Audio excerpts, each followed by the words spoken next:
Another week in the books in the player prop streets, and I must say, not too bad. Week 3, Jamar Chase, 2+ touchdowns. Got it. What about last week? Well, we lost Caleb Williams' passing yard prop. We lost our long shot parlay, same game for the Cardinals. But does any of that matter when we hit the George Pickens 100+ yard ladder at plus 575? And I threw out the 110 yard at plus 850 if you guys were looking for that on DraftKings. Hits them both. And Deontay Johnson anytime touchdown at plus 170. So 2 big-time plus money wins. And I've got more for you today. Look, I can't guarantee we're going to hit these every week. We likely won't.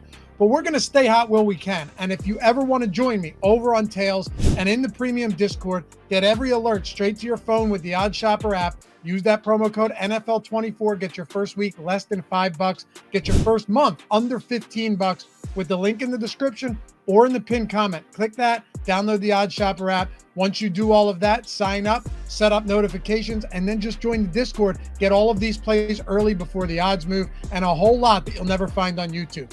But until then, let's get into week 5. Hey, Dave Lochran here, Player Props week 5. And if you don't mind, take a second, hit that thumbs up, subscribe to the channel, leave a comment down below. Let me know your favorite props of the week. I always enjoy reading them. And hit me up on Twitter at Lafayette_D if you'd like to follow me there. If not, no big deal. Just here for the props. That's fine. Let's talk about them. First up for the week.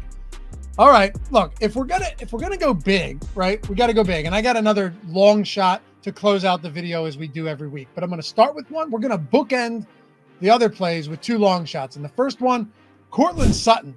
Now, you guys know that I like to buy low on some players, right? Like we bought low on those odds for Jamar Chase 2 touchdowns the other week. We bought super low on George Pickens receiving yards ladder. Why shouldn't we do it with Courtland Sutton this week? As I said, a lot of times these aren't going to hit, but when they do, we get paid out so well. And then the next week, you'll see that the odds drop precipitously. So let's take a look. Now, the standard line is 46.5 receiving yards at minus 115 on DraftKings. If you're someone that likes to play it close to the vest, I obviously like that there. But here's how I'm going to play it, and then I'm going to tell you why. I want you to pay attention. So if it ends up being wrong, you could be like, look, the guy made a point, right? So I'm going to do it like this. I'm going to bet the 50 plus on Bet365. All right. The 50 plus on Bet365 gets you at even money. And then I'm going to ladder it to 75 at plus 320 and 100 at plus 850. I'm going to make a 1.5 unit play in total. You do whatever you're comfortable with. I'm going to go 1 unit. I already did on 50 yards, 0.3 on 75 and 0.2 on 100 yards. DraftKings has the best odds on 100 yards at plus 950. They wouldn't let me get more than $11 down there. If you can and you're not limited, play the 100 over at DraftKings. That's the best place. But check this out. According to PFF's expected yards data, Sutton is 4th overall in the league in expected yards with 306 and 40th in actual yards with 192. That's crazy. Now, your argument might be, well, yeah, Dave or Laffy, that's because his quarterback stinks. And I would respond, you are correct. However, Bo Nix has faced the Seahawks in Seattle in his NFL debut, then the Steelers, then the Buccaneers. He actually played well and had 2 rushing touchdowns, efficient game. And then last week, you're playing the Jets, a really good secondary in a windy, rain-soaked game, all right? He had 60 passing yards last week. Do you know how many receiving yards Courtland Sutton had? 60. Let that sink in for a second. Courtland Sutton had 60 receiving yards. Bo Nix had 60 passing yards. Crazy. Courtland Sutton also had a touchdown. But Sutton is the 6th most targeted player in the league. He has almost 50% of the Broncos' total air yards and faces a Raiders team that ranks dead last in PFF's coverage grade. Now, if you don't like PFF, it doesn't matter, but dead last anywhere is still not good. And, like, okay, at those odds, at the odds we're getting, right, plus 850 for 100, plus 900 on DraftKings, how are we not taking a shot here like we did with Pickens last week? Buy low and see what happens. These are just the type of spots I want to do that with. Also, Sutton anytime touchdown is plus 280 on FanDuel.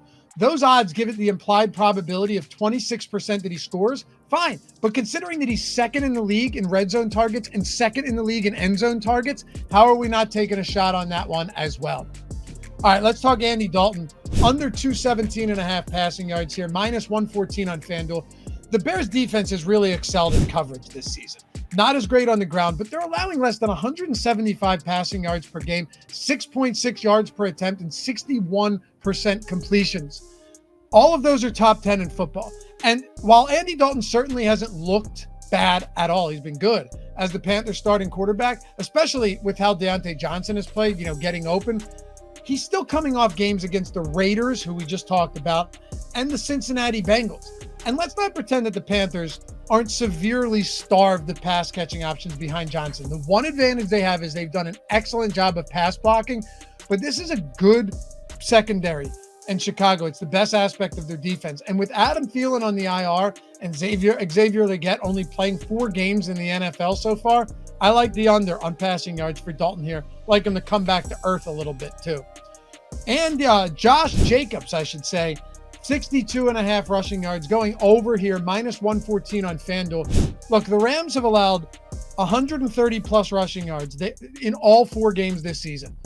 And running backs are averaging 4.8 yards per attempt, 131 rushing yards per game on over 33 attempts.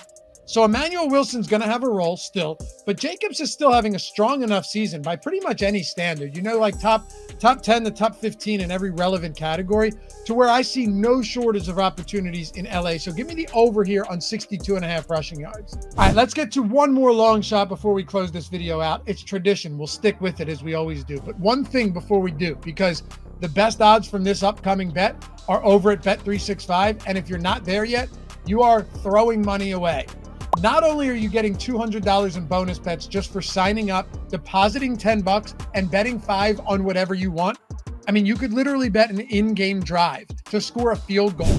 And the moment that drive is over, you have $200 in bonus bets instantly into your account. Not just that, but what about the fact that every Thursday night, they have a promo where you get $10 in bonus bets for every touchdown scored. And all you have to do is bet a cumulative $50 in a same game parlay. Now, it could be 5 different bets of $10 or 1 for $50, but it doesn't matter because all but 1 week this year, or all but 2 weeks, we're making all of it back and more. Like on Thursday, we got $70 in bonus bets in that Falcons-Bucks game. And the parlay that I threw into tails into the Discord, that hit as well.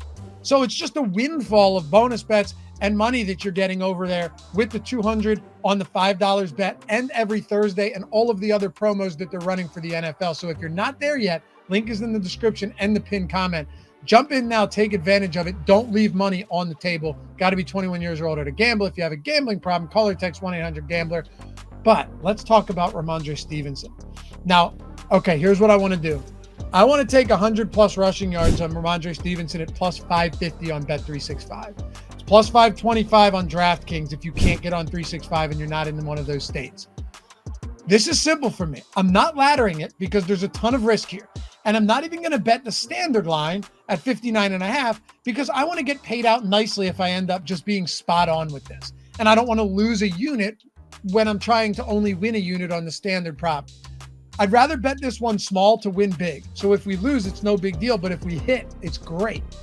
The reason I say all of this is because there's a chance that Stevenson legitimately loses work to Antonio Gibson this week after his fumbling problems persisted last Sunday in San Francisco.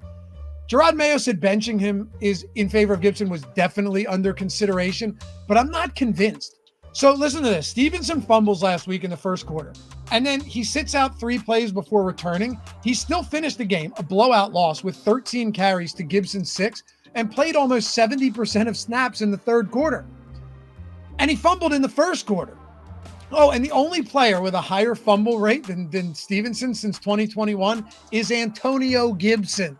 So yeah, I'll take a shot here against Miami. The Patriots, amazingly, are short home favorites. Miami doesn't have a functioning offense as we saw last week on Monday, and they just took another big hit on defense, losing Jalen Phillips for the season. So yeah, if we're going to take a shot here, let's aim high, 100 plus yards, plus 550 on Bet365. Appreciate you guys hanging out. As always, we'll be back week 6.